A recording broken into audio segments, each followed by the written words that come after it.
Hey bitches, welcome to episode 87 of Roll For Chores, where the D&D dice tell me what to do so I can get shit done. Let's see how many chores for today.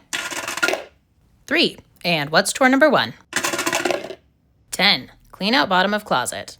I do not believe that I can emphasize enough just how much I do not want to do this and how much I was hoping this would never come up on a roll. But it did, and this is a major blocker for a bunch of other things that I need to get done because there are some things that I do need to store in my closet, and there's a bunch of stuff that really shouldn't be stored in my closet that is right now. Side note, I can't believe that I just said a major blocker because that sounds entirely too corporate, and ew! Please just pretend that you never heard that come out of my mouth and let's all move on. So, I think the best way to do this is to just pull everything out of the closet, get it on the bed so that I can see the sum total of what's down here, and then I can actually sort through it and see what I still want to go in there and what I want to go elsewhere and what I just plain want to get rid of. I have a sneaky suspicion that there's going to be quite a lot that I'm going to want to get rid of because I don't think that I've actually seen the bottom of this closet for a few years. Unfortunately, one of the things that I did find at the bottom of the closet was some broken glass, so you're going to see me do something completely out of character and get out the vacuum so that I don't injure my feet. Better safe than leaving a blood trail, I guess. And now that we've got everything on the bed, it's a lot. Also, now I'm probably going to have to clean my sheets, so maybe I'll roll that later today, and if not, oops. I don't always plan well or think through my decisions. That's what the dice are for. Anyway, as suspected, there is a lot that I plan to get rid of, and some things that I need to try on before I decide whether or not to get rid of them. And here's the after effect.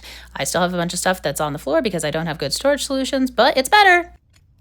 Chore number 2. 14. Do hand wash dishes. Phew, a much easier task, which is good because I am sweating up a storm after that last task, and I am losing the motivation that I never actually had. On the other hand, now I'm going to have my silly, pretentious little wine glasses clean, and that's a beautiful thing.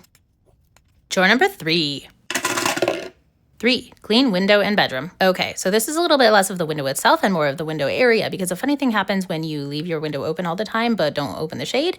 You suddenly end up with a little bug graveyard and a whole bunch of residue from just the outside world because I live in downtown. Also, this is my view. Isn't it pretty? Now, why, you might ask, do I leave my window open but my shade closed? Well, that's because at night I like the noise but I don't want the light. It also helps keep a little bit of the heat in, and that's important for me because I have cold urticaria, so being too cold is dangerous. And you would think that having such a condition, I would just leave the window closed, but no, I open that window and then I turn on my heat, and I'm sure it's just fine to do that and it's not wasteful at all. Actually, I know that it is wasteful to do that and I feel bad about it all the time, but I also have trouble sleeping if I don't have the noise, so trade-offs. Also, I pay my own bills. Now behold this beautiful after where the insect graveyard is no more.